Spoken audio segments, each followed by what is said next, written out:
Hello student, আশা করি তোমরা সবাই ভালো আছো। লেসন 8 এর পক্ষ থেকে গুণগত রসায়নের আজকের ক্লাসে তোমাদের সবাইকে স্বাগতম জানাচ্ছি। আজকের ক্লাসে আমরা নিলস বোরের পরমাণু মডেল নিয়ে বিস্তারিত আলোচনা করব। আমাদের আজকের ক্লাসের টপিক হচ্ছে নিলস বোরের পরমাণু মডেল। ঠিক আছে, আমরা গত ক্লাসে রাদারফোর্ডের পরমাণু মডেলটি পড়েছিলাম, সেখানে বেশ কিছু ত্রুটি ছিল, তাই তো? সেই ত্রুটিগুলো নিলস বোর তার পরমাণু মডেলে দূর করেছেন। ঠিক আছে, রাদারফোর্ডের ত্রুটিগুলো দূর করে নিলস বোর তার পরমাণু মডেলটি উপস্থাপন করেছে 1913 সালে। ঠিক আছে, এই মডেলটি উপস্থাপন করেছে মূলত পদার্থবিজ্ঞানী ম্যাক্স প্ল্যাঙ্ক ও আইনস্টাইনের আলো সম্পর্কীয় কোয়ান্টাম তত্ত্বকে অনুসরণ করে। ঠিক আছে, আমি আবারও বলি, শোনো। পদার্থবিজ্ঞানী ম্যাক্স প্ল্যাঙ্ক এবং আইনস্টাইনের আলো সম্পর্কীয় কোয়ান্টাম তত্ত্বকে অনুসরণ করে 1913 সালে বিজ্ঞানী নিলস বোর রাদারফোর্ড পরমাণু মডেলের ত্রুটিগুলো দূর করে তার বিখ্যাত মডেলটি উপস্থাপন করেন। ঠিক আছে, আমরা সেই নিলস বোরের পরমাণু মডেলটি আজকের ক্লাসে আলোচনা করব। হ্যাঁ, নিলস বোরের পরমাণু মডেল।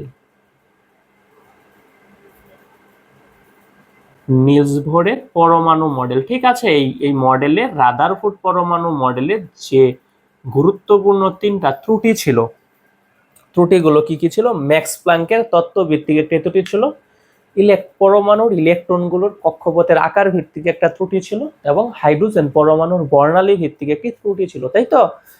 মানে ব্যাখ্যা ছিল, এই ব্যাখ্যাগুলো দিতে পারেনি, সেগুলো নিলস বোর তার পরমাণু মডেলে উপস্থাপন করেছে, সংশোধন করেছে। ঠিক আছে, দেখো নিলস বোরের পরমাণু মডেল।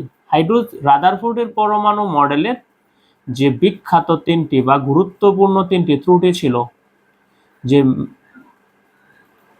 ম্যাক্সওয়েলের তত্ত্বভিত্তিক ত্রুটি, পরমাণুর ইলেকট্রনগুলোর কক্ষপথের আকার ভিত্তিক ত্রুটি, এবং আরেকটি কি ছিল? হাইড্রোজেন পরমাণুর পারমাণবিক বর্ণালী, তাই তো? এইগুলো সব কিছুকে সংশোধন করে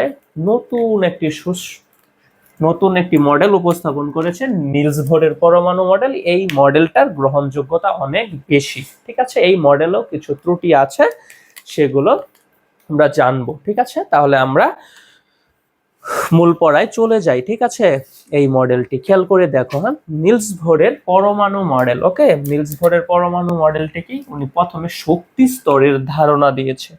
ঠিক আছে, শক্তি স্তরের ধারণাতে উনি বলেছে পরমাণুতে ইলেকট্রন সমূহ নির্দিষ্ট শক্তির বৃত্তাকার কক্ষপথে আবর্তন করে। এই কক্ষপথগুলোকেই বলা হয় শক্তি স্তর বা অরবিট। কি বলেছি? পরমাণুতে ইলেকট্রনগুলো, ঠিক আছে, এই যে মনে করো এটা নিউক্লিয়াস, এই যে একটা শক্তি স্তর, এই যে একটা শক্তি স্তর, এই যে শক্তি স্তর,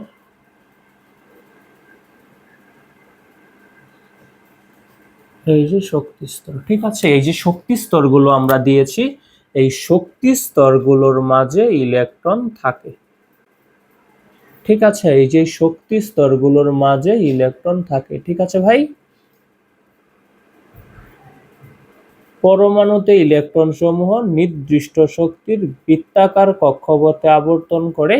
এই কক্ষপথগুলোকে বলা হয় শক্তি স্তর বা অরবিট। ঠিক আছে, নিলস বোর তার পরমাণু মডেলে প্রথমে এই কথাটি বলেছে। ঠিক আছে, পরমাণুতে ইলেকট্রন সমূহ নির্দিষ্ট শক্তির বৃত্তাকার কক্ষপথে, দেখো এই ইলেকট্রনটা এই শক্তি স্তরে আছে, এই ইলেকট্রনটা এই শক্তি স্তরে, এই ইলেকট্রন এই শক্তি স্তরে, এই ইলেকট্রন এই শক্তি স্তরে আছে, তাই তো? প্রত্যেকটা ইলেকট্রন তার নির্দিষ্ট শক্তি স্তরে আছে।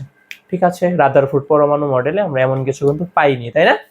ওকে, প্রথম কথাটা কি? শক্তি স্তরের ধারণা। নিলস বোরের পরমাণু মডেল থেকে আমরা ইলেকট্রনের শক্তি স্তরের ধারণা পাই, তাই না? শক্তি স্তরের ধারণা, শক্তি স্তরের ধারণাতে আমরা কি বলবো? উনি কি বলেছিল? যে পরমাণুতে ইলেকট্রন সমূহ নির্দিষ্ট শক্তির বৃত্তাকার কক্ষপথে আবর্তন করে। এই কক্ষপথগুলোকে কি বলা হয়? এই কক্ষপথগুলোকে বলা হয় অরবিট বা শক্তি স্তর বা স্থির কক্ষপথ, তাই তো? ওকে, পরমাণুতে ইলেকট্রন সমূহ পরমাণুতে ইলেকট্রন সমূহ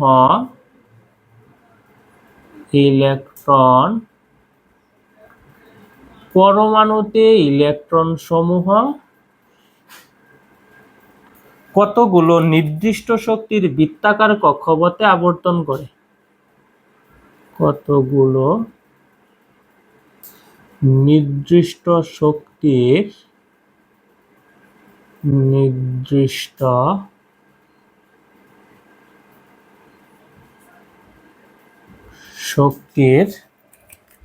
বৃত্তাকার কক্ষপথে আবর্তন করে?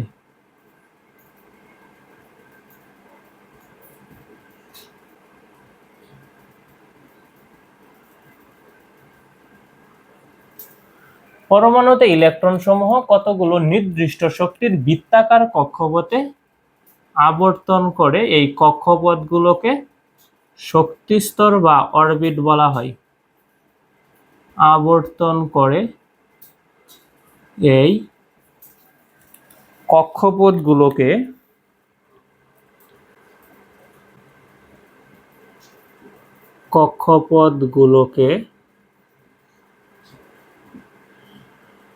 স্থির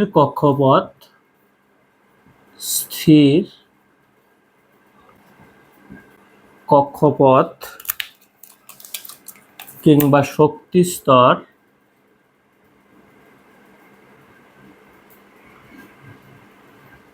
কিংবা অরবিট বলা হয়। ঠিক আছে, নিলস বোর তার পরমাণু মডেলে কি বলেছে? প্রথম কথাটাই শক্তি স্তরের ধারণা দিয়েছে, তাই না?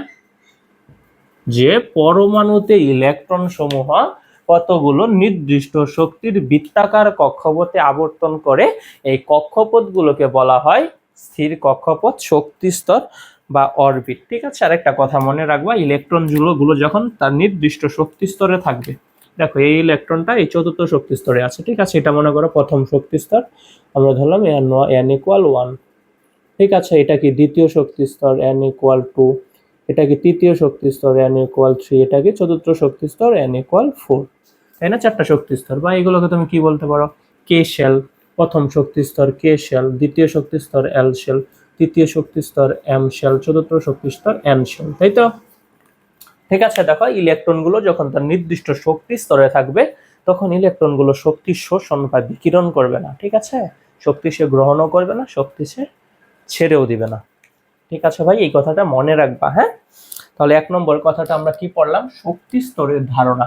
নিলস বোর তার পরমাণু মডেলে শক্তি স্তরের ধারণা দিয়েছে যে পরমাণুতে ইলেকট্রনগুলো কতগুলো নির্দিষ্ট শক্তির বৃত্তাকার কক্ষপথে আবর্তন করে।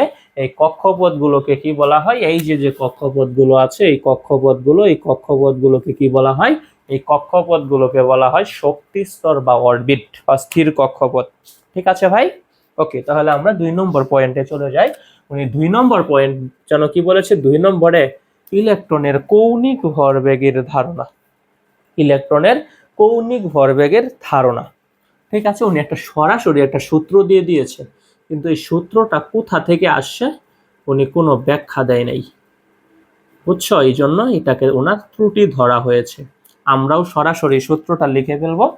ঠিক আছে, ইলেকট্রনের কৌণিক ভরবেগের একটা সূত্র আছে, উনি দিয়েছে, কিন্তু এই সূত্রটা কোন জায়গা থেকে আসছে উনি সেটা কিছু বলেনি, এটা তার একটা ত্রুটি।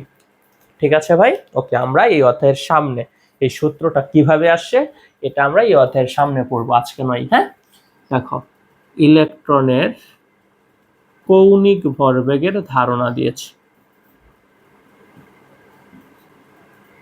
কৌণিক ভরবেগের ধারণা, ইলেকট্রনের কৌণিক ভরবেগের ধারণা, বুঝিও, কৌণিক ভরবেগের ধারণা দিয়েছে উনি। ঠিক আছে, ইলেকট্রনের কৌণিক ভরবেগের ধারণা দিয়েছে। ঠিক আছে ভাই, ওকে, উনি বলেছে mvr=nh/2π। কৌণিক ভরবেগের ধারণা দিয়েছে, উনি বলেছে কৌণিক ভরবেগ mvr=nh/2π। এন এইচ, এইচ কি প্লাঙ্কের ধ্রুবক লিখে দিব, হ্যাঁ। এন কি কক্ষপথ, ওকে। এম কি ইলেকট্রনের ভর, বি কি ইলেকট্রনের বেগ, আর কি কক্ষপথের ব্যাসার্ধ। ঠিক আছে ভাই, উনি সরাসরি এই সূত্রটা দিয়ে দিছে। ইলেকট্রনের কৌণিক ভরবেগের ধারণা কি বলেছে, mvr ইকুয়াল nh/2 পাই। ঠিক আছে ভাই, বুঝিও এম কি, এখানে এম হচ্ছে কি ইলেকট্রনের ভর, ইলেকট্রনের ভর, ভি কি ইলেকট্রনের বেগ, আর কি কক্ষপথের ব্যাসার্ধ, ইলেকট্রনের কক্ষপথের ব্যাসার্ধ, কক্ষপথের ব্যাসার্ধ। ঠিক আছে, এন কি কক্ষপথ সংখ্যা, এই যে বললাম না আমরা এন ইকুয়াল 1 2 3 4 হতে পারে পূর্ণ সংখ্যা, তাই তো। এন বলবো কি আমরা কক্ষপথ সংখ্যা, কক্ষপথ সংখ্যা, কক্ষপথ সংখ্যা কি হতে পারে 1 2 3 4, তাই না।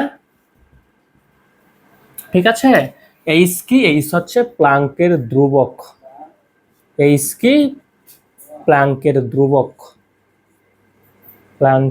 প্লাঙ্কে একজন পদার্থবিদ, প্লাঙ্কের ধ্রুবক। ঠিক আছে, এই প্লাঙ্কের ধ্রুবকের একটা মান আছে, এই প্লাঙ্কের ধ্রুবকের মান হচ্ছে 6.626 into 10 to the power 6.626 into 10 to the power -34 joule second. ঠিক আছে, প্লাঙ্কের ধ্রুবকের মান কত, 6.626 into 10 to the power -34 joule second. এটা এইচ হচ্ছে প্লাঙ্কের ধ্রুবক, আর পাই কি এটা ধ্রুবক, তাই তো। পাই এর মান কত 3.1416, তাই তো। ওকে, এটা আমরা জানি 3.1416, এটা হচ্ছে প্রায় পাইয়ের মান। ঠিক আছে, এখান থেকে তোমার এমসিকিউ আসতে পারে কিংবা সৃজনশীল প্রশ্নে আসতে পারে যে ইলেকট্রনের কৌণিক ভরবেগ নির্ণয় করো। যদি বলে দিবে তৃতীয় কক্ষপথের জন্য, তখন এন এর মান তুমি 3 বসাবা, তাই না। দেখো, তোমাকে যদি বলা হয় এমসিকিউ আসে যদি যে প্রথম শক্তি স্তরে, তাহলে কি হবে, এটাই তো হবে প্রথম শক্তি স্তরের জন্য, তো এটাই কারণে এন এর মান 1। যদি বলে দ্বিতীয় শক্তি স্তরের জন্য, বলো তো, যদি বলে যে দ্বিতীয় শক্তি স্তরের জন্য, বলতে পারো না, দ্বিতীয় শক্তি স্তরের জন্য তুমি কত বসাবা বলো তো। এটা কি n ইকুয়াল যখন 1 হবে, তাই না। n ইকুয়াল যখন 2 হবে তখন কি হবে বলো না, তখন কি হবে mvr ইকুয়াল n এর মান আমরা কত বসাবো 2। ঠিক আছে, h/2 পাই, তাই না ভাই। দেখো এই 2 আর এই 2 আমরা কেটে দিব, তাহলে কি হবে mvr ইকুয়াল h/পাই। এগুলো কিন্তু এমসিকিউ আসবে। ঠিক আছে, দ্বিতীয় শক্তি স্তরের জন্য কৌণিক ভরবেগ কত, mvr ইকুয়াল h/পাই। আমরা h এর মান বসাবো, পাই এর মান বসাবো। ঠিক আছে, তাহলে আমরা মান পেয়ে যাব, বুঝো। যদি বলে তোমাকে তৃতীয় শক্তি স্তরের জন্য, mvr ইকুয়াল তুমি কি বসাবা 3h/2 পাই, তাই তো। n এর মান আমরা 3 বসাইছি, এটা হচ্ছে কি ভাই তৃতীয় শক্তি স্তরের জন্য, বুঝিও, হ্যাঁ। যদি বলে চতুর্থ শক্তি স্তরের জন্য, mvr ইকুয়াল, তাহলে আমরা কি লিখব 4h/2 পাই। তাহলে কত হবে 2 আর 2 যদি কেটে দেই তাহলে কত হবে 2h/পাই। ঠিক আছে, 2h/পাই। ঠিক আছে, পরীক্ষায় মাঝে করতে পারে, যদি মান দিয়ে দেয়, যদি এভাবে সমীকরণ না দিয়ে যদি মান দিয়ে দেয়, তখন আমরা কিভাবে করব মুহূর্তে, এক নিমিষে আমরা করে ফেলতে পারবো। ঠিক আছে, দেখো তো ভাই, এখানে h/n কক্ষপথ, তাই তো। h/2 পাই, এটা কি এটা ধ্রুবক না, h/2 পাই এটার একটা মান আছে, h প্লাঙ্কের ধ্রুবক, পাই কি একটা ধ্রুবক মান। ঠিক আছে, h কে তাহলে এতটুকুর যদি আমরা মান বের করতে ফেলতে পারি, তখন যদি তোমাকে বলে যে তৃতীয় শক্তি স্তর, তাহলে এই মানের সাথে আমরা 3 গুণ করব। যদি বলে চতুর্থ শক্তি স্তর, এই মানের সাথে আমরা 4 গুণ করে দিব, তাই না। দেখো h/2 পাই এর মানটা হচ্ছে কত, এটা তুমি একটু মনে রাখবা ভাই কষ্ট করে, হ্যাঁ। h/2 পাই এর মান হচ্ছে কত 1.05 ইন্টু 10 টু দি পাওয়ার -34। হ্যাঁ ভাই, একটু কষ্ট করে তুমি এই মানটা মনে রাখবা। ঠিক আছে, এখন যদি তোমাকে বলে যে তৃতীয় শক্তি স্তরের জন্য ইলেকট্রনের কৌণিক ভরবেগের মান কত। এমসিকিউ, তোমার এত বড় অঙ্ক করার কি সময় আছে? সময় নেই। তখন তুমি কি করবা, তৃতীয় শক্তি স্তর, তাহলে কি এখানে সামনে n আছে তাই তো, তুমি এই মানের সাথে 3 গুণ করে দিবা, পারবা না? যদি বলে চতুর্থ শক্তি স্তর, এই মানের সাথে 4 গুণ করবা। যদি বলে প্রথম শক্তি স্তর, তাহলে এটাই। যদি বলে দ্বিতীয় শক্তি স্তর, এই মানের সাথে তুমি 2 গুণ করে দিবা। ঠিক আছে ভাই, এগুলো অ্যাডমিশনে আসে, একটু মনে রাখতে হবে কষ্ট করে এই মানটা। ঠিক আছে ভাই, ওকে। তোমাকে যদি বলে ষষ্ঠ শক্তি স্তর, তখন এই মানের সাথে তুমি 6 গুণ করবা। ঠিক আছে, এই যে এতটুকুর সাথে এখানে তো ঠিকই থাকবে, এই যে এতটুকুর সাথে 6 গুণ করবা। 5 বললে 5, যেই কক্ষপথ বলবে তুমি তত গুণ করে দিবা। ঠিক আছে ভাই, এই যে নিলস ভোর কি করেছে, তার মডেলে ইলেকট্রনের কৌণিক ভরবেগ সম্পর্কে ধারণা দিয়েছে। ঠিক আছে ভাই, এই যে ইলেকট্রনের কৌণিক ভরবেগ mvr = nh/2π, সরাসরি সূত্র দিয়ে দিছে, বলছে এটা থেকে ইলেকট্রনের কৌণিক ভরবেগ বের করতে হয়। ঠিক আছে, কিন্তু এটা সূত্রটা কোন জায়গা থেকে আসছে উনি কিছু বলেনি। ঠিক আছে, ওকে, এর জন্য উনাকে ইলেকট্রনের কৌণিক ভরবেগ ভিত্তিক এই সূত্রটা কোন জায়গা থেকে আসছে এটা উনি বলে নাই, তাই এটাকে একটা ত্রুটি বলা হয়েছে, তার সীমাবদ্ধতায় আমরা পড়বো। ঠিক আছে ভাই, তাহলে আমরা শক্তি স্তরের ধারণা এবং কৌণিক ভরবেগের ধারণা জেনে গেলাম, তাই তো। ওকে, আমরা পরবর্তীতে চলে যাই। মানে বলেছে ইলেকট্রনের শোষিত বা বিকিরিত শক্তির পরিমাণ বা ধারণা, যেখান থেকে আমরা কি জানবো, বর্ণালীর একটা সুস্পষ্ট ধারণা পাবো। ভাই বুঝিও, হ্যাঁ, মুছে দিলাম। কি বলছে, ইলেকট্রনের শোষিত বা বিকিরিত শক্তির পরিমাণ। ঠিক আছে, ইলেকট্রন যখন নিম্ন শক্তি স্তর থেকে লাফ দিয়ে উচ্চ শক্তি স্তরে চলে যাবে, তখন ইলেকট্রন কি করবে, শক্তির শোষণ ঘটবে। ঠিক আছে, ইলেকট্রন শক্তির শোষণ করবে। আর যখন উচ্চ শক্তি স্তর থেকে নিম্ন শক্তি স্তরে চলে আসবে, ইলেকট্রন তখন শক্তি বিকিরণ করবে। ঠিক আছে, এই বিকিরিত শক্তির পরিমাণ ভিত্তিক কিছু সূত্র আছে, আমরা দেখব। ঠিক আছে, তাহলে আমরা 3 নম্বরে কি পড়বো বলো, 3 নম্বরে কি পড়বো, ইলেকট্রনের শোষিত বা বিকিরিত শক্তির পরিমাণ। ইলেকট্রনের শোষিত বা বিকিরিত শক্তি, ইলেকট্রনের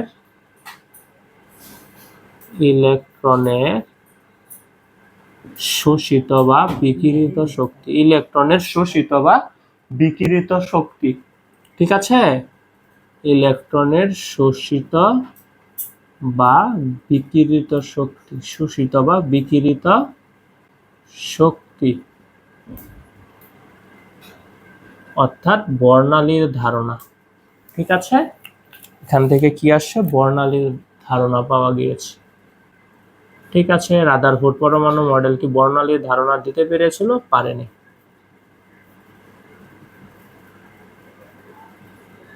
ঠিক আছে ভাই, ইলেকট্রনের শোষিত বা বিকিরিত শক্তির পরিমাণ, এখান থেকে মূলত বর্ণালীর ধারণা পাওয়া যায়। ঠিক আছে, দেখো এখানে একটা কি আছে একটু বুঝো, এখানে কি আছে মনে করো, ইলেকট্রন আছে। ঠিক আছে, এটা হচ্ছে কি প্রথম কক্ষপথ, এখানে একটা ইলেকট্রনের শক্তি আছে। ঠিক আছে, এটা হচ্ছে দ্বিতীয় কক্ষপথ। এই দ্বিতীয় কক্ষপথে মনে করো শক্তি তো এনার্জি, তাই না? এই প্রথম কক্ষপথে ইলেকট্রনের শক্তি ধরো E1, কি প্রথম কক্ষপথের শক্তি E1, দ্বিতীয় কক্ষপথে ইলেকট্রনের শক্তি E2। ঠিক আছে, ইলেকট্রন প্রথম কক্ষপথ থেকে দ্বিতীয় কক্ষপথে নিম্ন শক্তি স্তর থেকে উচ্চ শক্তি স্তরে যেতে পারে, কিংবা উচ্চ শক্তি স্তর থেকে নিম্ন শক্তি স্তরে আসতে পারে। ঠিক আছে, মনে করো এখানের ইলেকট্রনটা কি করলো, উচ্চ শক্তি স্তরে গেল। ঠিক আছে, বা এই উচ্চ শক্তি স্তরের ইলেকট্রনটা নিম্ন শক্তি স্তরে আসলো। ঠিক আছে, ইলেকট্রন যখন নিম্ন শক্তি স্তর থেকে উচ্চ শক্তি স্তরে যাবে, তখন সে শক্তির শোষণ করবে, সে শক্তি নিয়ে যাবে। ঠিক আছে, আর যখন উচ্চ শক্তি স্তর থেকে নিম্ন শক্তি স্তরে আসবে, তখন সে শক্তি ছেড়ে দিবে। ঠিক আছে, এই ছেড়ে দেওয়া শক্তিটাই কি হবে, বর্ণালী প্লেটে আলো হয়ে জ্বলবে, মানে বর্ণালী দেখা যাবে। ঠিক আছে ভাই, বুঝছো কথাটা? ইলেকট্রন যখন শক্তিটা ছেড়ে দিবে, হ্যাঁ, মনে করো ইলেকট্রন এই যে E2 থেকে E1, তাই তো, এখানে কি করলো, ইলেকট্রনটা ছেড়ে দিল, শক্তিটা কি করলো, ছেড়ে দিল, বিকিরণ ঘটলো, তখন কি হবে, এই যে বর্ণালী প্লেটে বিকিরিত শক্তির জন্য নির্দিষ্ট আলো আছে, সেটা ভেসে উঠবে। ঠিক আছে ভাই, কথাটা বুঝতে পেরেছো? ইলেকট্রন যখন শক্তি বিকিরণ করবে, তখন আমরা বর্ণালী প্লেটে দেখতে পারবো, হ্যাঁ, কি পরিমাণ শক্তি সে বিকিরণ করলো, মানে ডেলি বিকিরিত শক্তির পরিমাণ। ঠিক আছে ভাই, বুঝছো? তাহলে আমরা লিখি দুইটা কথা। কি লিখবো? ইলেকট্রন নিম্ন শক্তি স্তর থেকে উচ্চ শক্তি স্তরে গেলে শক্তির শোষণ হয় এবং উচ্চ শক্তি স্তর থেকে নিম্ন শক্তি স্তরে আসলে শক্তির বিকিরণ ঘটে, তাই না ভাই? ওকে, কি লিখবো? ইলেকট্রন নিম্ন শক্তি স্তর থেকে উচ্চ শক্তি স্তরে গেলে শক্তির শোষণ ঘটে। ইলেকট্রন ইলেকট্রন নিম্ন শক্তি স্তর থেকে উচ্চ শক্তি স্তরে গেলে নিম্ন শক্তি স্তর থেকে উচ্চ শক্তি স্তরে গেলে উচ্চ শক্তি স্তরে গেলে উচ্চ শক্তি স্তরে গেলে শক্তির শোষণ ঘটে। শক্তির শোষণ ঘটে, ঠিক আছে? ইলেকট্রন নিম্ন শক্তি স্তর থেকে উচ্চ শক্তি স্তরে গেলে, ঠিক আছে, মনে করো একতলা থেকে দুই তলায় গেল, বা একতলা থেকে তিনতলা চারতলায় গেল, মানে নিম্ন থেকে উচ্চতে গেল, বা 2 থেকে 3-এ গেল, ঠিক আছে? ইলেকট্রন নিম্ন শক্তি স্তর থেকে উচ্চ শক্তি স্তরে যখন যাবে তখন শক্তির শোষণ ঘটবে, ঠিক আছে? আর যখন উচ্চ শক্তি স্তর থেকে নিম্ন শক্তি স্তরে লাফিয়ে আসবে তখন শক্তির বিকিরণ হবে। এই দুইটা কথা মনে রাখতে হবে, হ্যাঁ? এখান থেকে আমরা বর্ণালীর ধারণাটা পাই। ইলেকট্রন উচ্চ শক্তি স্তর থেকে নিম্ন শক্তি স্তরে আসলে ইলেকট্রন উচ্চ শক্তি স্তর থেকে উচ্চ শক্তি স্তর থেকে নিম্ন শক্তি স্তরে আসলে নিম্ন শক্তি স্তরে লাফিয়ে এলে কি হবে? শক্তি স্তরে লাফিয়ে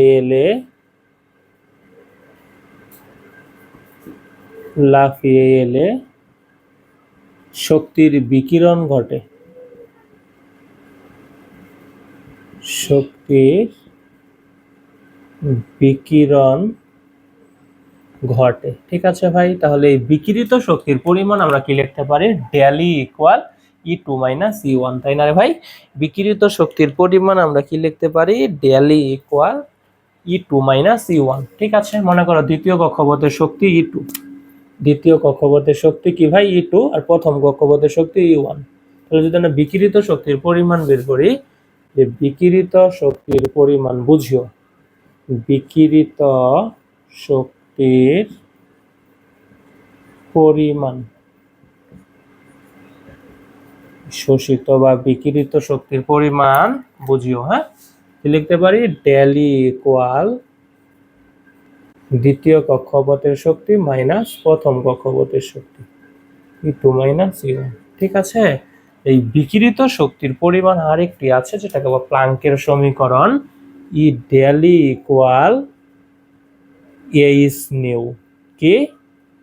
ডেলি ইকুয়াল এইচ নিউ, ঠিক আছে? এটাকে এইভাবে লেখা হয় ডেলি ইকুয়াল এইচ নিউ। এই নিউ হচ্ছে কি ভাই? কম্পাঙ্ক। আমরা ছোট ক্লাসে পড়েছিলাম এফ মানে কি? কম্পাঙ্ক, তাই না?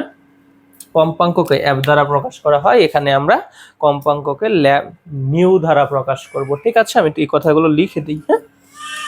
দেখো এখানে ই ইকুয়াল এইচ নিউ আছে না ভাইজান? এটা হচ্ছে প্লাঙ্কের সমীকরণ। এই সমীকরণটা কার? বিজ্ঞানী প্লাঙ্কের সমীকরণ। এটাকে কি বলবো? প্লাঙ্কের সমীকরণ। এই কথাগুলো প্রত্যেকটা কথা লিখে নাও। প্লাঙ্কের সমীকরণ সুন্দর করে নোট করো। ই ইকুয়াল এইচ নিউ, এটা হচ্ছে বিজ্ঞানী প্লাঙ্কের সমীকরণ, ঠিক আছে? শোষিত বিকিরিত শক্তির পরিমাণ কি? H new. এইচ হচ্ছে কি? প্লাঙ্কের ধ্রুবক, নিউ হচ্ছে কি? কম্পাঙ্ক, ঠিক আছে ভাই? দেখো ব্যাগ ইকুয়াল, ব্যাগ আমরা ভি দিয়ে প্রকাশ করতাম না? ব্যাগ কি? ভি, তাই তো? এই অধ্যায়ে আমরা ব্যাগকে সি দিয়ে প্রকাশ করব, অর্থাৎ কি? আলোর ব্যাগ। আলোর ব্যাগ, ঠিক আছে? ব্যাগকে আমরা কি দিয়ে প্রকাশ করব? সি দিয়ে, মনে রাখবা, ঠিক আছে? ওকে। কম্পাঙ্ক আমরা কি জানি? কম্পাঙ্ক আমরা কি জানি ভাই?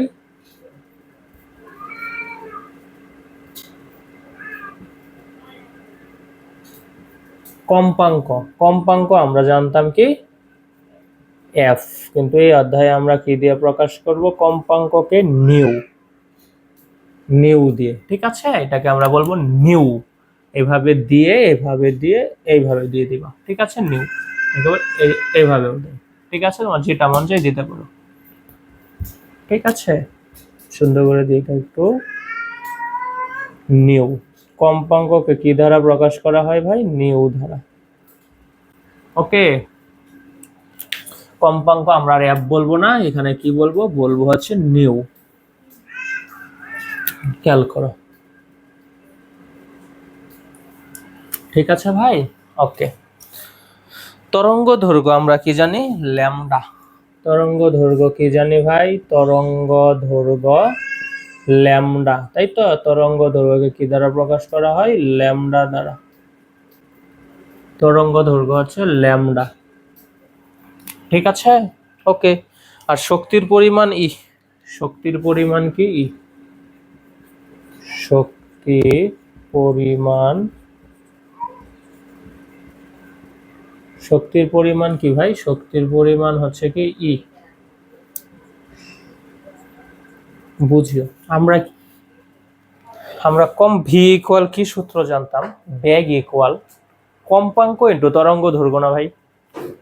ব্যাগ ইকুয়াল আমরা কি জানতাম বলো না?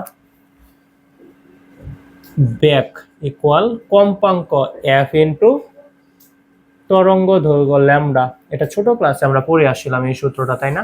এখানে তো আর আমরা ভি বলতে পারবো না, ভির বদলে আমরা কি বলবো? সি বলবো, তাই না? এই যে অধ্যায়ে আমরা এইগুলো পড়বো। ঠিক আছে ভাই, তাহলে ভি এর বদলে আমরা কি বলবো? সি। সি ইকুয়াল আমরা এফ এর জায়গায় কি বলবো বলো? এফ এর জায়গায় বলবো কি? নিউ আর ল্যামডা, তাই তো? এফ এর জায়গায় আমরা কি বসালাম? নিউ বসালাম। ঠিক আছে, এটাকে কি বলা হয়? নিউ বলা হয়। নিউ বলা হয়। ঠিক আছে ভাই, তাহলে আমরা এখান থেকে কি পাই বলো না? নিউ ইকুয়াল আমরা কি লিখতে পারি? সি বাই ল্যামডা লিখতে পারি না? এখান থেকে যেহেতু আমরা সি ইকুয়াল নিউ ল্যামডা পাইছি, তাহলে এখান থেকে আমরা নিউ ইকুয়াল কি লিখতে পারি বলো? নিউ ইকুয়াল লিখতে পারি সি বাই ল্যামডা। এই সূত্রটা আমাদের কাজে দিবে। ঠিক আছে, নিউ এর জায়গায় আমরা কি বসাতে পারি? C by lambda. কেন? কারণ ভি ইকুয়াল আমরা জানতাম এফ নিউ, কম্পাঙ্ক ইন্টু তরঙ্গ দৈর্ঘ্য, তাই তো? এখান থেকে আমরা ভি এর জায়গায় কি বসাইলাম? ভি এর জায়গায় বসাইছি সি কে, এফ এর জায়গায় নিউ কে, ল্যামডার জায়গায়। ঠিক আছে, দেখো তাহলে তাহলে নিউ ইকুয়াল আমরা কি লিখতে পারি? C by lambda. এই যে সি বাই ল্যামডা লিখেছি, এখানে আমরা সি বাই ল্যামডা বসাই দিব এবার। ঠিক আছে, বলো তো তাহলে কি হবে? ডেল ইকুয়াল এইচ, তাই তো? এইচ থাকবে, তাই না? এই নিউ এর জায়গায় আমরা কি বসাবো? C by lambda. এই যে এইচ সি বাই ল্যামডা, এটাও হচ্ছে একটা বিকিরিত শক্তির পরিমাণ, ইলেকট্রনের বিকিরিত শক্তির পরিমাণ। ঠিক আছে, তাহলে আমরা কয়টা সূত্র পাইলাম? এই যে একটা, এই যে একটা, দুইটা, এই যে একটা, তিনটা। ঠিক আছে, তাহলে আসো আমরা এগুলো তো লিখে ফেলি। ই ইকুয়াল আমরা কি বসাতে পারি বলো? ই ইকুয়াল এইচ নিউ, তাই তো? আবার কি পাইছি? Equal del equal H C by lambda. ঠিক আছে, আমরা এক এক সময় এক একটা বসে অঙ্ক করব। আর একটু সামনে আমরা, হ্যাঁ, সামনের আরো এক দুইটা ক্লাস পরে এটা দিয়ে অঙ্ক দেখবো।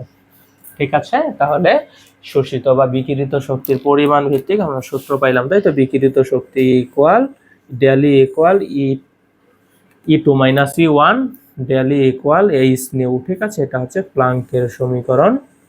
আর একটা হচ্ছে কি? Del equal H C by lambda. ঠিক আছে ভাই, এই সূত্রগুলো মনে রাখবেন। ঠিক আছে, এখান থেকে আমরা শোষিত বা বিকিরিত শক্তি অর্থাৎ বর্ণালীর ধারণা পেয়ে গেলাম। ওকে ওকে, আমরা এবার দেখি সাফল্যটা। দেখো তো এই নিলস ভোরের পরমাণু মডেলের কি কি সাফল্য। ইলেকট্রনগুলো প্রথমে কি ছিল? বল শক্তি স্তরের একটা ধারণা দিয়েছিল না, যে ইলেকট্রনগুলো নির্দিষ্ট শক্তির বৃত্তাকার কক্ষপথে কক্ষপথে ঘুর। ইলেকট্রনগুলো নির্দিষ্ট শক্তির বৃত্তাকার কক্ষপথে আবর্তনশীল থাকা এই কক্ষপথগুলোকে স্থির কক্ষপথ বলা হয় বা শক্তি স্তর বা অরবিট বলা হয়, তাই না? উনি শক্তি স্তরের একটা ধারণা দিছে। এর থেকে আমরা কি জানলাম? একটা স্থায়িত্বের একটা ব্যাখ্যা পেয়ে গেলাম না, যে ইলেকট্রনগুলো নির্দিষ্ট শক্তি স্তরে থাকবে, একটা স্থায়িত্বের ব্যাখ্যা পেয়ে গিয়েছি কিন্তু। ঠিক আছে, উনি পরে কি দিয়েছে, কৌণিক ভরবেগের ধারণা দিয়েছে। ওকে, উনি পরে হাইড্রোজেন পরমাণুর কক্ষপথের ব্যাসার্ধর একটা মান দিয়েছে। হাইড্রোজেন পরমাণুর প্রথম কক্ষপথের বড় ব্যাসার্ধর একটা মান দিয়েছে এবং বর্ণালী সম্পর্কে একটা সুস্পষ্ট ধারণা দিয়েছে, যেখান থেকে আমরা বর্ণালী সম্পর্কে একটা সুস্পষ্ট ধারণাও পেয়ে গেছি। ঠিক আছে ভাই, আসলে সাফল্যগুলো একটু লিখে দেই। ওকে, তাহলে ইলেকট্রনের শোষিত বা বিকিরিত শক্তির পরিমাণ অর্থাৎ বর্ণালী সম্পর্কে ধারণা পাইছি আমরা। হ্যাঁ, নিলস ভোর 3 নম্বর পয়েন্টে আমরা এটা পড়লাম, তাই তো, যে ইলেকট্রন নিম্ন শক্তি স্তর থেকে উচ্চ শক্তি স্তরে গেলে শক্তির শোষণ ঘটে এবং উচ্চ থেকে নিম্ন শক্তি স্তরে আসলে শক্তির বিকিরণ ঘটে। এই যে আমরা বিকিরিত শক্তির পরিমাণ বের করলাম। ঠিক আছে, ঠিক আছে ভাই। ওকে, চলো আমরা এবার সাফল্যটা দেখি। এই রাদারফোর্ড নিলস ভোরের পরমাণু মডেলের সাফল্যগুলো একটু দেখি। কি কি সাফল্য আছে বলো না ভাই? একটা স্থায়িত্বের তো ব্যাখ্যা পাইছো, তাই না? কারণ উনি শক্তি স্তর সম্পর্কে একটা ধারণা দিছে, অর্থাৎ এই মডেলটার একটা স্থায়িত্ব আছে। দেখো, ইলেকট্রনগুলো নির্দিষ্ট শক্তি স্তরে থাকবে। ওকে, দেখো সাফল্য। তাহলে এই নিলস ভোরের পরমাণু মডেলের সাফল্যটা খেয়াল করে দেখো। সাফল্যতে কি পাইছি আমরা? একটা স্থায়িত্বের ব্যাখ্যা পাইছি, তাই না রে ভাই? স্থায়িত্বের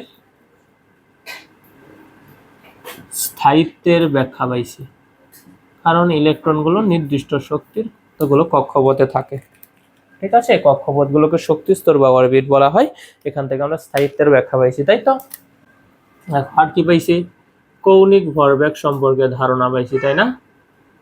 কৌণিক ভরবেগের ধারণা, এগুলো আমরা কি পড়তেছি? নিলস ভোরের পরমাণু মডেলের সাফল্য। ঠিক আছে, পরে আমরা কি পেয়েছি? আরেকটা কথা বলেছে উনি, কক্ষপথের ব্যাসার্ধ নির্ণয়। হাইড্রোজেন পরমাণুর প্রথম কক্ষপথের বোর ব্যাসার্ধ 5.29 × 10⁻11 মিটার। এই মানটা আমরা মনে রাখবো। হ্যাঁ, ঠিক আছে, বোর ব্যাসার্ধ, কক্ষপথের ব্যাসার্ধ নির্ণয়, কক্ষপথের ব্যাসার্ধ নির্ণয়, কক্ষপথের ব্যাসার্ধ নির্ণয়। ঠিক আছে ভাই, নির্ণয়। হাইড্রোজেন পরমাণুর প্রথম বোর কক্ষপথের ব্যাসার্ধ কত? হাইড্রোজেন পরমাণুর প্রথম বোর কক্ষপথের ব্যাসার্ধ, দেখো, হাইড্রোজেন পরমাণুর প্রথম বোর কক্ষপথের ব্যাসার্ধ, প্রথম বোর কক্ষপথের ব্যাসার্ধ, বোর কক্ষপথের ব্যাসার্ধ কত? হাইড্রোজেন পরমাণুর প্রথম বোর কক্ষপথের ব্যাসার্ধ হচ্ছে, মানটা মনে রাখবা। হ্যাঁ, 5.29 × 10⁻11 মিটার। ঠিক আছে, হাইড্রোজেন পরমাণুর প্রথম বোর কক্ষপথের ব্যাসার্ধ হচ্ছে এত, 5.29 × 10⁻11 মিটার। ঠিক আছে, এই প্রথম কক্ষপথের ব্যাসার্ধের সাহায্যে আমরা অন্যান্য কক্ষপথের ব্যাসার্ধ নির্ণয় করতে পারবো। এগুলো আমরা সামনের ক্লাসে দেখবো। ঠিক আছে ভাই, ওকে, এটাকে এ দ্বারা প্রকাশ করা হয়,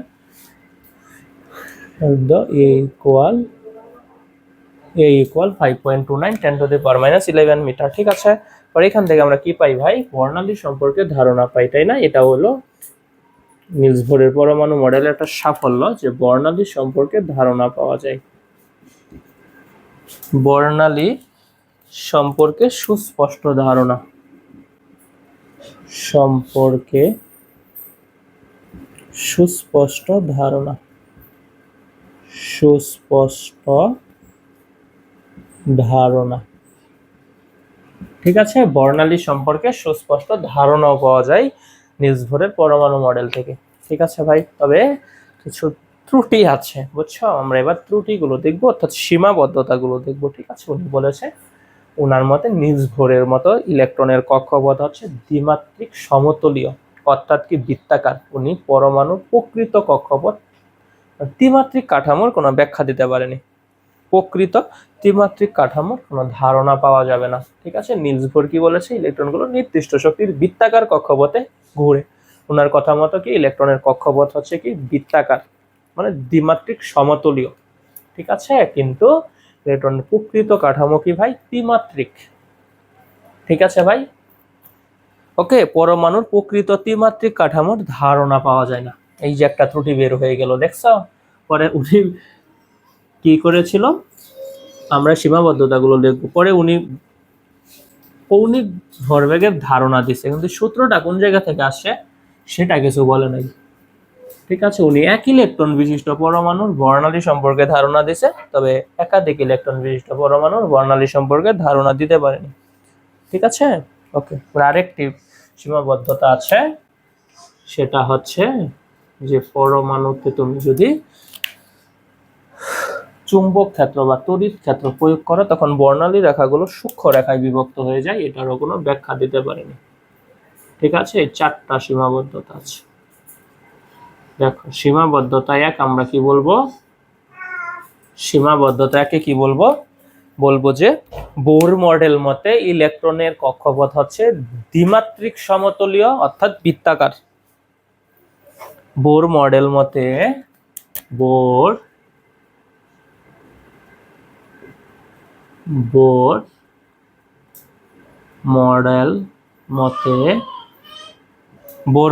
মডেল মতে ভাই কি ইলেকট্রনের কক্ষপথ দ্বিমাত্রিক সমতলীয়।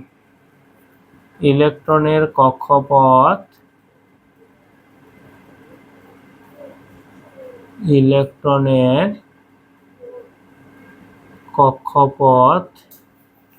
দ্বিমাত্রিক সমতলীয়।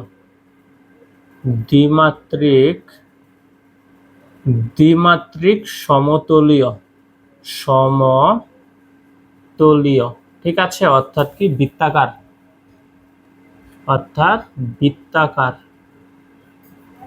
উনি পরমাণুর প্রকৃত ত্রিমাত্রিক কাঠামোর কোনো ধারণা দিতে পারেনি। পরমাণুর ওনার মডেল থেকে নিলস বোরের পরমাণু মডেল মতে কি বলেছে? ইলেকট্রনের কক্ষপথ দ্বিমাত্রিক সমতলীয় অর্থাৎ কি বৃত্তাকার। ঠিক আছে ভাই, পরমাণুর ত্রিমাত্রিক কাঠামোর ধারণা পাওয়া যায় না, প্রকৃত ত্রিমাত্রিক কাঠামোর ধারণা পাওয়া যায় না। ঠিক আছে, পরমাণুর প্রকৃত ত্রিমাত্রিক কাঠামোর ধারণা পাওয়া যায় না। প্রকৃত ত্রিমাত্রিক কাঠামোর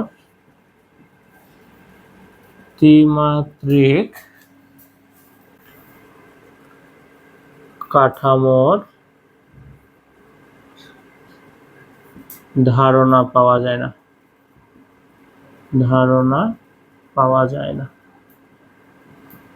এই হচ্ছে একটা সীমাবদ্ধতা। ঠিক আছে, বোর মডেল মতে পরমাণুর কক্ষপথ দ্বিমাত্রিক সমতলীয় অর্থাৎ বৃত্তাকার। পরমাণুর প্রকৃত ত্রিমাত্রিক কাঠামোর কোনো ধারণা পাওয়া যায় না এই মডেলে। ঠিক আছে, উনি ইলেকট্রনের কৌণিক ভরবেগ অ্যাম্পিয়ার ইকুয়াল NH/2π বলেছিল, তাই না? এটার কোনো ব্যাখ্যা দিতে পারেনি। ইলেকট্রনের কৌণিক ভরবেগের ব্যাখ্যা দেননি। ইলেকট্রনের কৌণিক ভরবেগ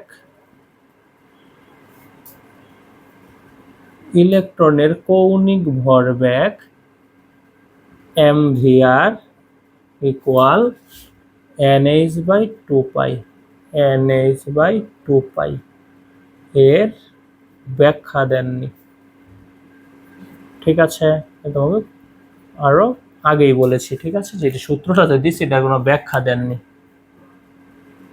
ঠিক আছে, তাহলে এটাও একটা সীমাবদ্ধতা। ঠিক আছে, ওকে।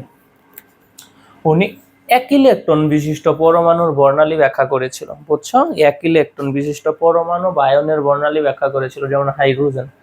একাধিক ইলেকট্রন বিশিষ্ট পরমাণু বা আয়নের বর্ণালী ব্যাখ্যা করতে পারেনি। ঠিক আছে, এক ইলেকট্রন বিশিষ্ট পরমাণু বা আয়নের বর্ণালী ব্যাখ্যা করতে পারলেও একাধিক ইলেকট্রন বিশিষ্ট পরমাণু বা আয়নের বর্ণালী ব্যাখ্যা করতে পারেনি। ঠিক আছে ভাই, ইলেকট্রনগুলো যখন এক কক্ষপথ থেকে আরেক কক্ষপথে যায়, শক্তির বিকিরণ ঘটলে উচ্চ থেকে নিম্ন আসলো, তখন কি হয়? বর্ণালীর সৃষ্টি হয়, তাই তো? মানে এক ইলেকট্রন বিশিষ্ট পরমাণুর বর্ণালী ব্যাখ্যা দিয়েছিল, যেসব পরমাণুর ইলেকট্রন একটা থাকে। ঠিক আছে, যেমন হাইড্রোজেন। ঠিক আছে, 1 একটা ইলেকট্রন। ওকে, তেমন কি আছে? হিলিয়াম। বলতো হিলিয়াম বললে কি হবে? হিলিয়াম হবে নাকি হিলিয়াম প্লাস হবে?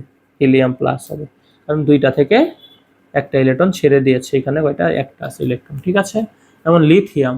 লিথিয়ামকে এক ইলেকট্রন বিশিষ্ট পরমাণু বা আয়ন বানাবো কখন, যখন দুইটা ছেড়ে দিবে। লিথিয়ামের পারমাণবিক সংখ্যা 3, এখন একটা আছে, এগুলোর উনি ব্যাখ্যা দিয়েছে। ঠিক আছে, হাইড্রোজেন কার ব্যাখ্যা দিয়েছে, যে হাইড্রোজেন এটা এটা এইগুলো।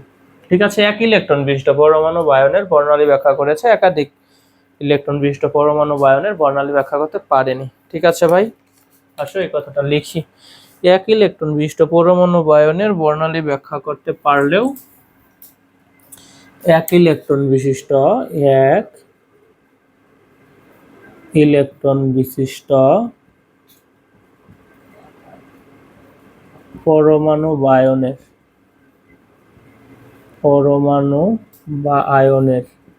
বলো এক ইলেকট্রন বিশিষ্ট পরমাণু বা আয়ন কোনগুলো? হাইড্রোজেন, তাই তো। পরে কি হিলিয়াম প্লাস, মানে হিলিয়াম দুইটা থেকে একটা ইলেকট্রন ছেড়ে দিয়েছে।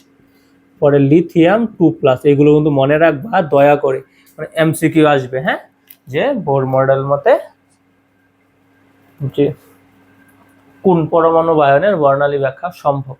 ঠিক আছে, এই যে এগুলো হাইড্রোজেন, কারণ এক হাইড্রোজেন একটা ইলেকট্রন, হিলিয়ামে দুইটা ইলেকট্রন ছিল, একটা ইলেকট্রন ছেড়ে দিয়েছে, তাহলে একটা রইলো। লিথিয়ামের ইলেকট্রন তিনটা, দুইটা ছেড়ে দিয়েছে, তাহলে একটা রইলো। ঠিক আছে ভাই, এক ইলেকট্রন বিশিষ্ট পরমাণু বা আয়নের বর্ণালী ব্যাখ্যা করতে পেরেছে। এক ইলেকট্রন বিশিষ্ট পরমাণু বা আয়নের বর্ণালী ব্যাখ্যা করতে পারলেও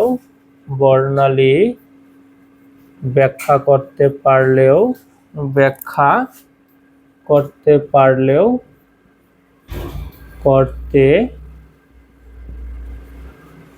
পারলেও একাধিক ইলেকট্রন বিশিষ্ট পরমাণু বা আয়নের বর্ণালী ব্যাখ্যা করতে পারেনি। একাধিক ইলেকট্রন বিশিষ্ট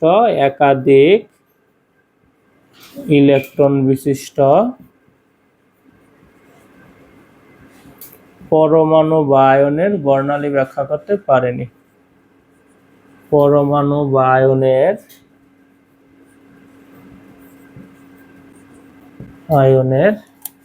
বর্ণালী ব্যাখ্যা করতে পারেনি।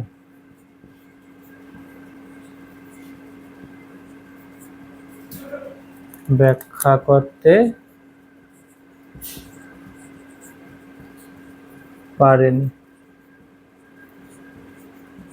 ঠিক আছে ভাই, বলো বোর পরমাণু মডেল থেকে কি পাই আমরা? এক ইলেকট্রন বিশিষ্ট পরমাণু বা আয়নের বর্ণালী ব্যাখ্যা করতে পারলেও একাধিক ইলেকট্রন বিশিষ্ট পরমাণু বা আয়নের বর্ণালী ব্যাখ্যা করতে পারেনি। হ্যাঁ, এইগুলো মনে রাখবা, যে এক ইলেকট্রন বিশিষ্ট পরমাণু বা ion hydrogen, helium plus, lithium 2+। ঠিক আছে ভাই, ওকে। এবং সর্বশেষ ত্রুটিটা, সীমাবদ্ধতা হচ্ছে বর্ণালীর সূক্ষ্ম রেখার ব্যাখ্যা দেয়নি। এই বর্ণালী রেখাগুলো যে আছে, এই বর্ণালী রেখাগুলোর মাঝে যদি তড়িৎ ক্ষেত্র বা চুম্বক ক্ষেত্র, চুম্বক ক্ষেত্র মানে কি জিমেন প্রভাব, তড়িৎ ক্ষেত্র স্টার্ক প্রভাব, এগুলো যদি তুমি প্রয়োগ করো, এই বর্ণালী রেখাগুলোর মধ্যে যদি প্রয়োগ করো, তখন কি হবে জানো? তখন হবে বর্ণালী রেখাগুলো সূক্ষ্ম হয়ে যাবে, অনেকগুলো রেখায় বিভক্ত হবে। ঠিক আছে, এই বর্ণালী রেখার মাঝে যদি চুম্বক ক্ষেত্র বা তড়িৎ ক্ষেত্র প্রয়োগ করো, তখন বর্ণালী রেখাগুলো কি হবে? আরো সূক্ষ্ম রেখায় বিভক্ত হয়ে যাবে। এই সূক্ষ্ম রেখার কোনো ব্যাখ্যা দিতে পারেনি নিলস বোরের পরমাণু মডেল, তাই এটাও তার একটি সীমাবদ্ধতা।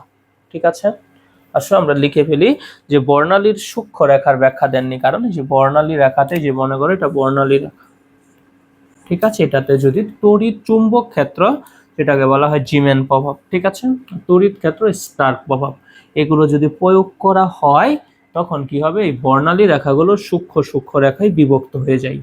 এই সূক্ষ্ম রেখায় যে বিভক্ত হয়ে গেল, এটার কোনো ব্যাখ্যা দিতে পারেনি নিলস বোরের পরমাণু মডেল, তাই এটাও হচ্ছে এই মডেলের একটি সীমাবদ্ধতা। ঠিক আছে, আসলে কথাটা লিখে দিই, যে বর্ণালীর সূক্ষ্ম রেখার ব্যাখ্যা দেননি। বর্ণালীর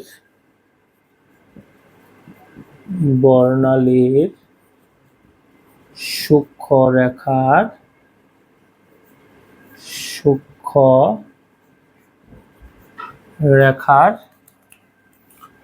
ব্যাখ্যা দেননি।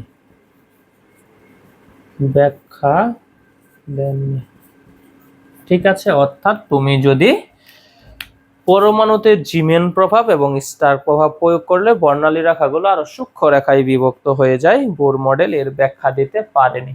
ঠিক আছে, এই কথাটাই বলি, বর্ণালীর সূক্ষ্ম রেখার ব্যাখ্যা দেননি। ঠিক আছে, অর্থাৎ তুমি যদি কি করো, জিমেন প্রভাব প্রয়োগ করো, দেখো দুইটা প্রভাব, জিমেন প্রভাব,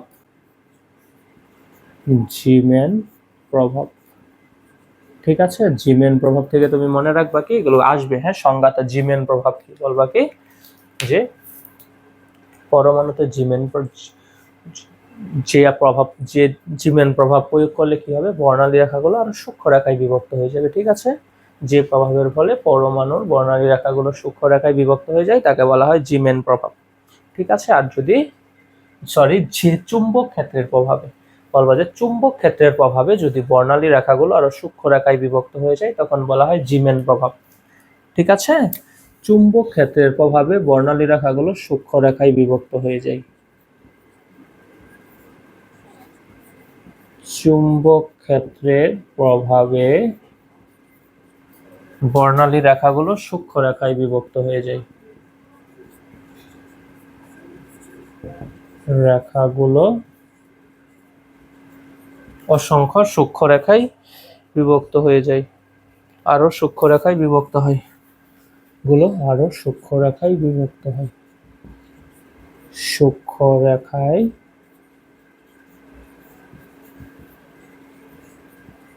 বিভক্ত হয়। ঠিক আছে ভাই, চুম্বক ক্ষেত্রের প্রভাবে বর্ণালী রেখাগুলো আরো সূক্ষ্ম রেখায় বিভক্ত হয়, একে বলা হয় জিমেন প্রভাব। ঠিক আছে, আর একটা হচ্ছে স্টার্ক প্রভাব। স্টার্ক, মিচেল স্টার্ক কোন দেশের প্লেয়ার জানো? অস্ট্রেলিয়ার, তাই না? তার বল কত, ক্রিকেট তো তোমরা বোঝো, তার বলে কিন্তু অনেক গতি হয়, তাই না? 150 কিলোমিটার পার আওয়ার বা তার কাছাকাছি ভাবে তুমি অর্থাৎ তড়িৎ ক্ষেত্রে, মানে উনি তড়িতের গতিতে সাপোজ বল করতেছে। ঠিক আছে, এখান থেকে তুমি মনে রাখো স্টার্ক, মিচেল স্টার্ক তড়িতের গতিতে, বিদ্যুৎ গতিতে বল করে। ঠিক আছে, এই যে স্টার্ক, অর্থাৎ কি তড়িৎ ক্ষেত্রের প্রভাবে বর্ণালী রেখাগুলো আরো সূক্ষ্ম রেখায় বিভক্ত হয়ে যাওয়াকে স্টার্ক প্রভাব বলা হয়। ঠিক আছে ভাই, তড়িৎ ক্ষেত্রের প্রভাবে, ঠিক আছে, তড়িৎ ক্ষেত্রের প্রভাবে কি হবে ভাই, এই যে বর্ণালী রেখাগুলো আরো সূক্ষ্ম রেখায় বিভক্ত হয়ে যায়, একে বলা হয় কি স্টার্ক প্রভাব। ঠিক আছে, এই জিমেন প্রভাব এবং স্টার্ক প্রভাবের কোনো ব্যাখ্যা নিলস বোরের পরমাণু মডেল দিতে পারেনি, অর্থাৎ বর্ণালীর সূক্ষ্ম রেখার ব্যাখ্যা দেননি। এই জন্য এটা হচ্ছে তার একটি সীমাবদ্ধতা। ঠিক আছে, তাহলে সীমাবদ্ধতা চারটা আমাদের শেষ হয়ে গেল, তাই না? যে পরমাণুর কক্ষপথ বোর মডেল মতে দ্বিমাত্রিক সমতলীয়, তাই তো, বৃত্তাকার, কিন্তু ত্রিমাত্রিক কাঠামোর ধারণা পাওয়া যায় না। 2 নম্বরে আমরা কি পড়লাম, যে কৌণিক ভরবেগের যে ধারণা দিয়েছিল এটার সূত্রটার কোনো ব্যাখ্যা দেননি, তাই তো। 3 নম্বরে আমরা কি পড়লাম, যে এক ইলেকট্রন বিশিষ্ট পরমাণু বা আয়নের বর্ণালী ব্যাখ্যা করতে পারলো, একাধিক ইলেকট্রন বিশিষ্ট পরমাণু বা আয়নের বর্ণালী ব্যাখ্যা করতে পারেনি। এবং সর্বশেষ আমরা কি দেখলাম, যে পরমাণুতে যদি তড়িৎ ক্ষেত্র বা চুম্বক ক্ষেত্র প্রয়োগ করা হয় তখন বর্ণালী রেখাগুলো আরো সূক্ষ্ম রেখায় বিভক্ত হয়ে যায় জিমেন প্রভাব ও স্টার্ক প্রভাবের কারণে, তাই তো, যে এটার কোনো ব্যাখ্যা দিতে পারেনি। ঠিক আছে, এই ছিল মূলত নিলস বোরের পরমাণু মডেলের সীমাবদ্ধতা। ঠিক আছে, আমরা সীমাবদ্ধতা জেনে নিলাম, এর মাধ্যমে আমাদের নিলস বোরের পরমাণু মডেলটি কমপ্লিট হয়ে গেল। ঠিক আছে, আজকের ক্লাসটি এ পর্যন্তই থাকবে। আশা করি তোমরা সবাই আজকের ক্লাসটি বুঝতে পেরেছো। সবার সাথে পরবর্তী ক্লাসে আবারও দেখা হবে। সবাই ভালো থেকো, সুস্থ থেকো, ধন্যবাদ।